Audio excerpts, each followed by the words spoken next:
Hi folks, welcome to Dogs Afield TV. I'm Paul Fuller, your host. For over 100 years, many of the all-age, upper echelon bird dog trainers go to the north to train during the summer.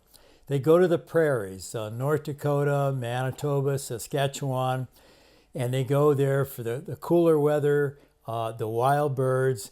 There's a lot of both lure and lore at the prairies, that's for sure.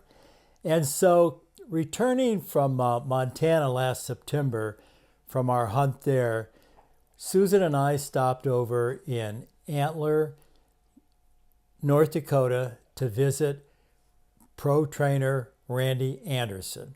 And Randy has a great summer camp in Antler, and we wanted to see what it was all about. So we have a nice interview with Randy. He talks a lot about how they run their summer camp and what they're trying to accomplish. So join me now as we sit down and we have a great chat with Randy Anderson. We're with Randy Anderson today from Cross Country Kennel in Oklahoma. Randy, tell me a little bit about your background and all-age trials and why you come to the prairies. Well, just a little bit of background is, of course, I grew up bird hunting, and I bird hunted my whole life. And then I got involved with the late Ronnie Smith, who is, most people know who Delmer and Rick is. But I got involved with them and got introduced to field trials and become a founding director at the age of 20 years old of the National Bird Hunter Association.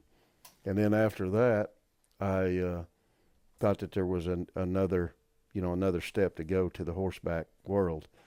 And then during my fire department years, I developed field trial dogs and sold to several pro dog trainers, mostly Robin Gates, who had a lot of success with those dogs, Point Blank being one of them. And in 2001, I had my 20 years at the fire department, retired, and should have stayed on should have went on Plan B, but went ahead and started my own Plan B. I always wanted to do this and become an all-age trainer. Hung my shingle out, and first year we brought 50 dogs to Prairie in North Dakota, and with 2 boys from South Texas that were hunting guides, and we hadn't looked back since. And the prairie and the wild birds is what keeps me coming back. I mean, I don't know if I couldn't come up here that I would even do this anymore. If a northern state stopped it or whatever, the development of these dogs, of bird dogs, is why we're here. You ask the question, why and what. Why we come up here is, because of the weather and the wild birds and the vast country, and dogs learn to use their nose. I mean, there's some of the puzzles that doesn't get put together up here that as that person's hunting that dog or the field trial season's going on, you'll see the puzzle being able to continue to be put together. And we bring a lot of hunting dogs. I mean, we've got a gentleman here with us right now that drove from Oklahoma to pick up some, and we work those dogs just as hard as we do our field trial dogs. But the development of a young dog up here is unmatched, and it's due to the wild birds. And our field trial season starts up here also. So, it's a lot of work, and the development part of it is, like I was telling you, the dogs learn to use the nose, run this country. If we were just taking birds out there, an example, we take a bird out there and plant it, and we guide that dog to that bird to point it. We haven't taught that dog to hunt. If we get out here and go across this prairie, and that dog stumbled across one, chases it, next thing you know, he's starting to kick that nose up, try to find that bird, and all of a sudden you see him, light switch, turns on, and then they go to hunting, and that's when you're starting to get there. And then that's something you didn't teach by throwing that bird out of that bag, is learn how to hunt, use the nose, use the wind, and run those objectives. There's not a lot here other than some tree rows and stuff, but if we get a dog ready for somebody to take hunting and they've got the wild birds or whatever they're going to hunt on, that they'll to finish the development of that dog. They're the ones who's got to hunt it. Ronnie Smith told me years ago, I'll train your dog, but you're the one who's got to go hunt him. That's what'll finish him. We're going to take a 60-second break and show you a little bit of video on what a typical morning is at a summer camp in the prairies. And then we'll be right back with more Randy Anderson.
Now we'll get right back with Randy.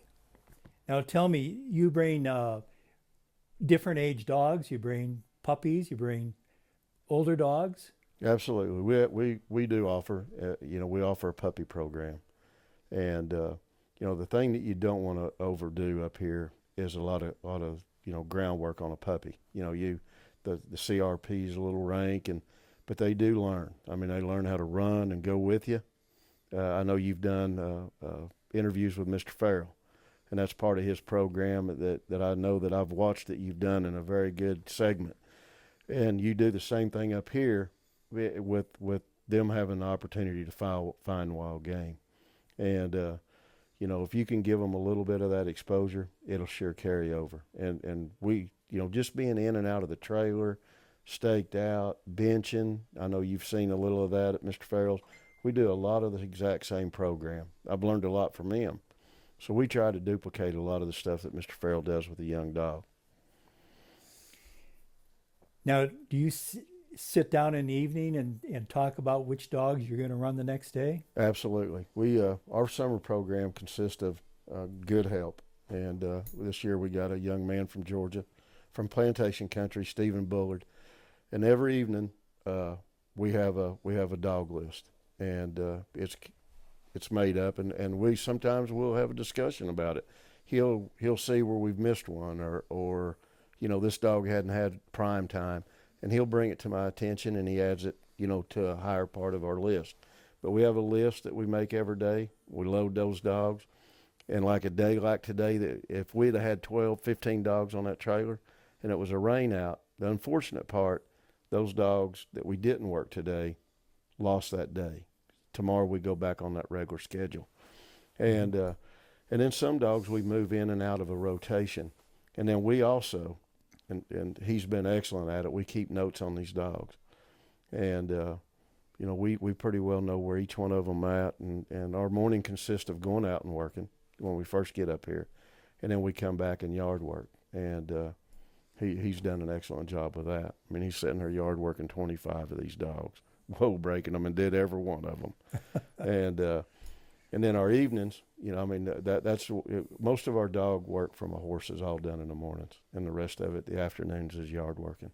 Mm-hmm. And then the care, we got kennel trailers, and the care to try to keep these dogs healthy through this, is a battle also. And knock on wood, we've been real fortunate. Good.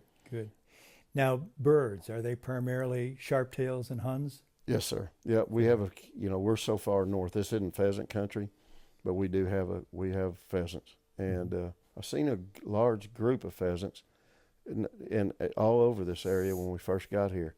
We're not pointing them in the field like we were, and I think a lot of it's due to the crops not being out right now.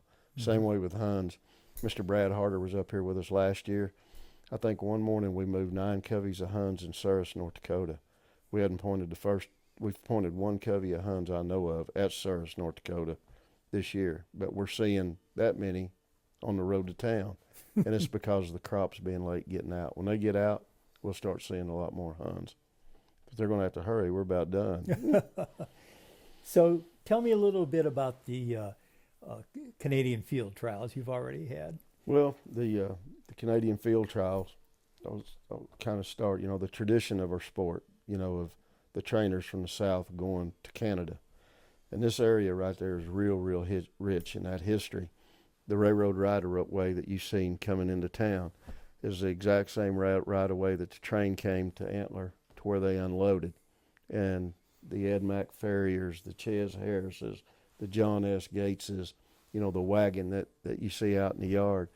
I mean, that was brought here by train from Albany, Georgia, the chassis part. And the wagon was actually built in Pearson, Manitoba. But that's where they unloaded the dogs and then continued their trip on over across the border. And even the Towner area to here was utilized by those trainers during the 20s, maybe even beyond that. But the Manitoba Championship is the oldest prairie trial on record, and we were fortunate enough to win it this year with a dog called Valiant. But a pointer? Yes, a pointer. How old? Let's call him 5, but don't. He may be a year older than that. I'll just have to look at his papers. And the dog won the Oklahoma Championship last year, and he's had some other wins, and that did qualify him for the 2020 National Championship. Great. Well, the tradition of our sport, going back to I try to make the Canadian field trials. They're in jeopardy, due to getting harder and harder across the border and Canadian government changing some of the regulations. But the tradition of us coming north is a large part of why we still do it. I mean, it's for a reason. You think about how hard it was for John Gates or Ed Mac Farrier, or if you've ever read Reflections, I'll give a plug for that book. If you read Reflections, you can smell the sweat coming off those horses.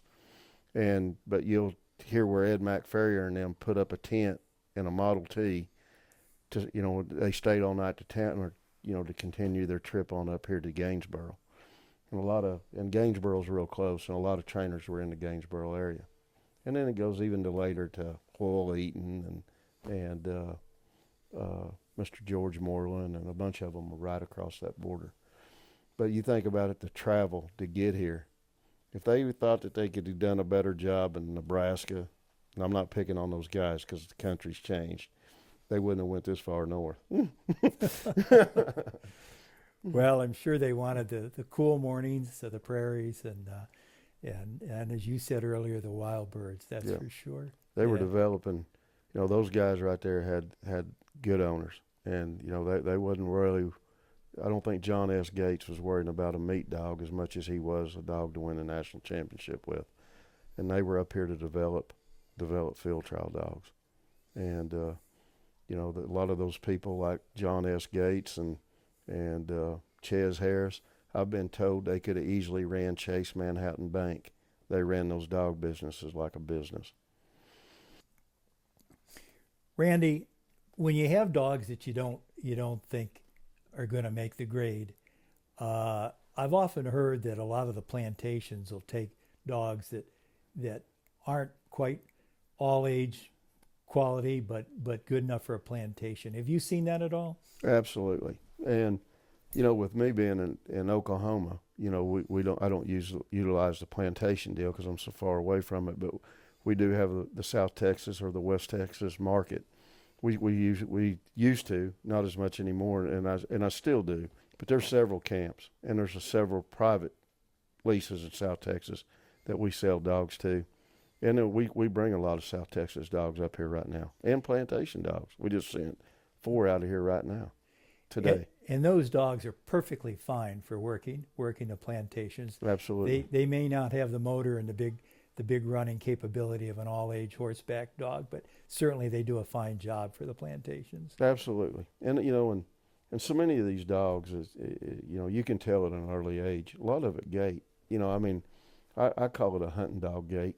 And some of the hunting dog breeds, like an LHU dog, and some of them was made great field trial dogs, but the majority of them I call they got a hunting dog lick, not that field trial gait that I want.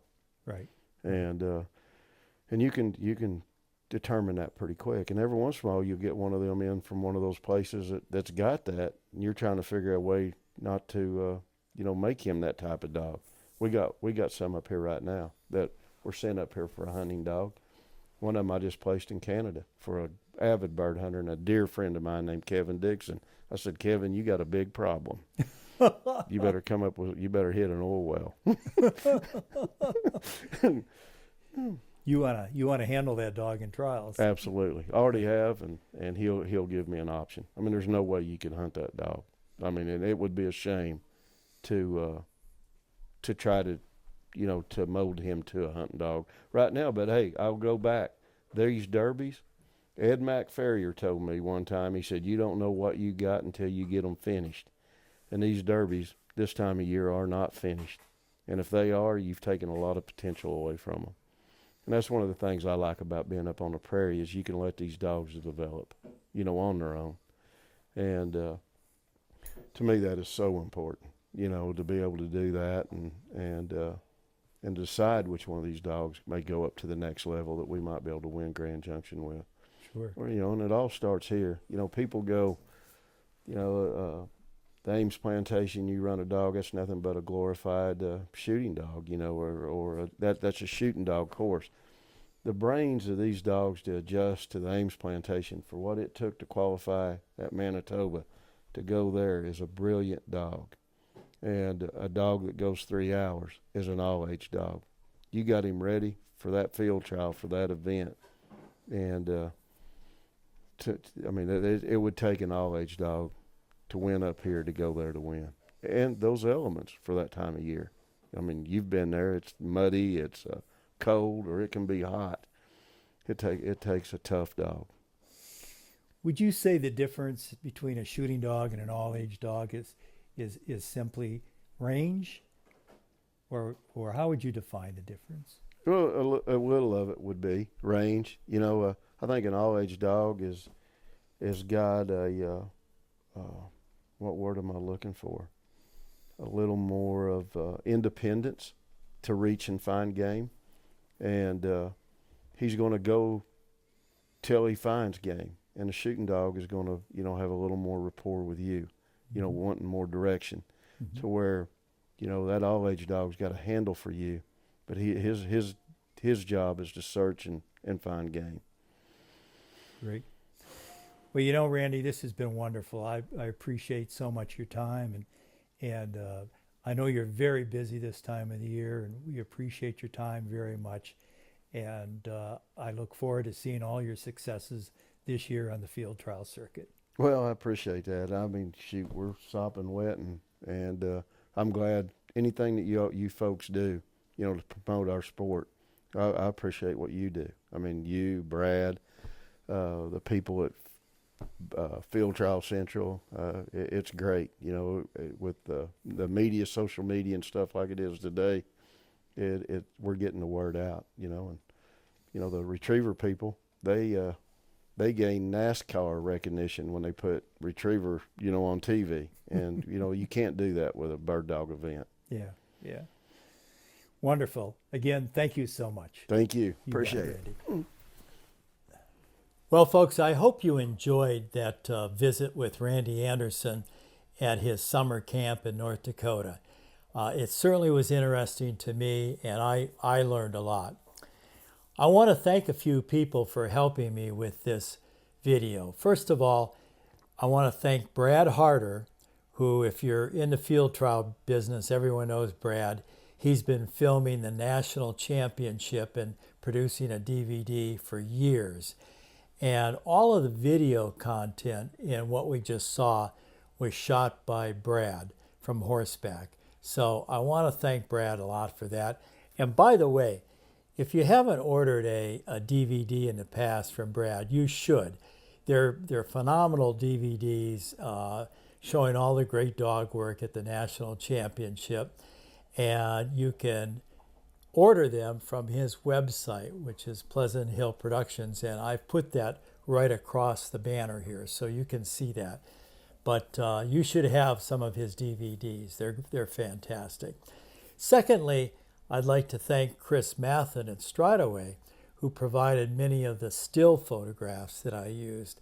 And by the way, Chris publishes Reflections, which Randy mentioned that book about summer training and so forth, and the memories of Ed Mac Farrier. So if you want that book, and you should get it, you should contact Chris at stridaway.com, and I've put that address up here too.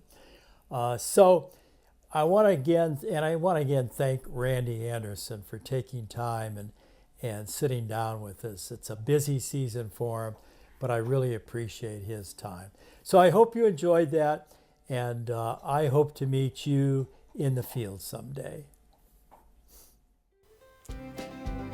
Bird Dogs Afield, presented by Native Performance Dog Food and brought to you in part by RST Shot Shells, Mud River Dog Products, Pete Shoe Dryer, Thorogood Footwear, and Merkel Shotguns.